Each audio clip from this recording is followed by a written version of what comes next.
Alhasil, amalan kita nih antara gobul dan ditolak, kita nggak tahu. Tetapi ada satu amalan yang dijamin pasti diterima. Apa amalan tersebut? Sholawat kepada Nabi Muhammad. Kalau udah sholawat kepada Nabi udah pasti diterima, dijamin diterima sholawat kepada Rasulullah Sallallahu Alaihi Wasallam. Gobul dan diterima oleh Allah Subhanahu Wa Taala. Makanya perbanyak amalan yang udah dijamin pasti diterima oleh Allah Ta'ala, yakni sholawat kepada Rasulullah. Apalagi di zaman sekarang ini, masyi'an fa'ali ahli zaman min kathratil istighfar wa kathratil salah ala nabiyil mukhtar. Nggak ada yang lebih manfaat untuk orang-orang zaman sekarang melebihi banyak istighfar dan banyak salawat kepada Nabi besar Muhammad Sallallahu Alaihi Wasallam. Sehingga ada satu sahabat bilang kepada Rasulullah Sallallahu Alaihi Wasallam, ya Rasulullah, berapa banyak saya jadikan untukmu saham salawat saya? Saya punya amalan banyak. Berapa banyak dari amalan saya yang saya jadikan, saya peruntukkan untukmu salawat? Dia bilang, terserah kamu. Dia bilang, rubu' ya Rasulullah, 1/4 amalan saya isinya salawat buat kamu. Masya Allah, bagus. Fa in zidta ala dzalik fahuwa ahsan. Kalau kamu bisa kasih lebih baik lagi. Kalau begitu 1/3-nya, bagus. Kalau lebih baik lagi. Kalau begitu setengahnya, bagus kata Rasul. Kalau lebih baik lagi. Kalau begitu 2/3 isinya salawat. Rasul bilang bagus. Fa in zidta ala dzalik fahuwa ahsan. Kalau kamu bisa lebih, maka lebih baik untuk kamu. Hingga dia bilang, kalau begitu 100% amalan saya salawat kepada Rasulullah Sallallahu Alaihi Wasallam. Jadi dia ada waktu tertentu tuh, begitu, wiridnya semuanya salawat kepada Rasulullah. Nabi bilang, kalau begitu, idzan tukfa hammuk yughfar dzambuk. Kalau begitu, stresmu, beban pikiranmu bakal dicukupi oleh Allah Ta'ala. Dan dosa-dosamu akan diampuni oleh Allah Subhanahu Wa Ta'ala. Ini kita nih hidup di dunia. Kita manusia nih punya dua kehidupan. Kehidupan dunia terus kehidupan akhirat. Makanya jangan ruwet sama dunia mulu. Kita masih ada urusan akhirat lagi. Ini dunia aja. Sampai yang akhirat dicemarin ntar sama dunia. Kita hidup nih bukan di dunia doang. Ada dunia, ada akhirat. Nah, kalau urusan kita punya stres, beban pikiran, ya baik itu hutang, urusan ekonomi, urusan politik, urusan keamanan, urusan kesejahteraan, keluarga, rumah tangga, itu kan urusan duniawi. Kalau pikiran kita urusan dunia udah dicukupin sama Allah Ta'ala, senang nggak? Senang.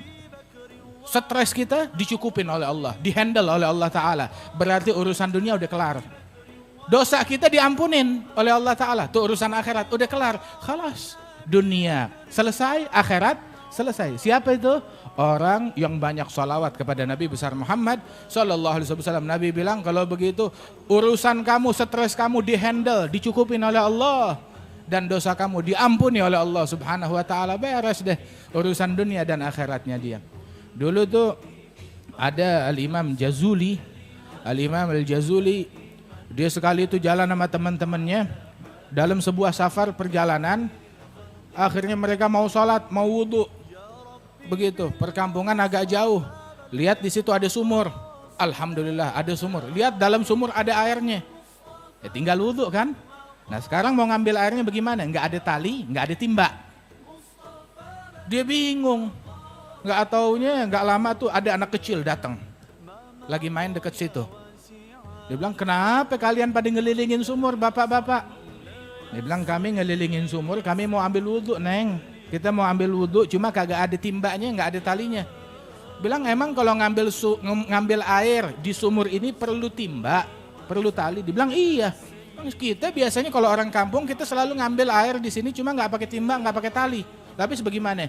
Gini doang, deket ke mulut sumur, ke bibir sumur, diludahin tuh sumur, ditiup tuh sumur, tahu-tahu airnya naik, meluap, tumpah keluar. Nah, tuh airnya kalian. Gitu caranya. Itu Imam Jazuli heran. Masya Allah, nih anak kecil kok punya keramat kayak begini. Ditanya, kamu anaknya siapa? Ya saya anak orang kampung sini biasa aja. Tunggu, pasti ada sesuatu. Amalan kamu apa? Oh, saya diajarin tiap hari untuk sholawat kepada Nabi Muhammad. Emang berapa kali kamu salawat dalam sehari? Ya nggak banyak. Tiap hari saya salawat kepada Nabi 15.000 kali. Long pantesan, makanya juga ketika dia niup berkahnya Rasulullah turut keluar. Masya Allah. Nabi Muhammad SAW jalan sama sahabat. Itu jalan bersama sahabat, bersama pasukan. Lihat di sumur kering, kerontang, kosong. Ya Rasulullah, sumurnya kering. Begitu. Tahu apa yang Nabi lakukan? Nabi meludah di sumur itu, langsung meluap airnya keluar. Sallallahu alaihi wasallam. Sekali lagi masuk dia lewat lagi. Ada sumur gak? Ada, tapi kering ya Rasulullah. Begitu Nabi ambil anak panahnya, tancapkan ya anak panah ke dasar sumur. Ditancapin tuh anak panah di dasar sumur, langsung air keluar. Masya Allah, sampai meluap keluar. Sallallahu alaihi wasallam. Ini Imam Jazuli ngelihat begitu terpacu, ini berkat sholawat sampai bisa begitu. Akhirnya tahu gak? Dia merangkum sebuah buku isinya kumpulan sholawat kepada Nabi Muhammad Sallallahu alaihi wasallam. Jadi dia tuh kitab yang namanya Dalailul Al-Khairat, karangannya Imam Al-Jazuli. Dibaca, ada bacaan sholawat hari Senin, hari Selasa, hari Rebo, hari Kamis, hari Jumat, Sabtu, Minggu. Begitu terus. Begitu diulang-ulang setiap hari biar ada sholawat kepada Rasulullah Sallallahu alaihi wasallam.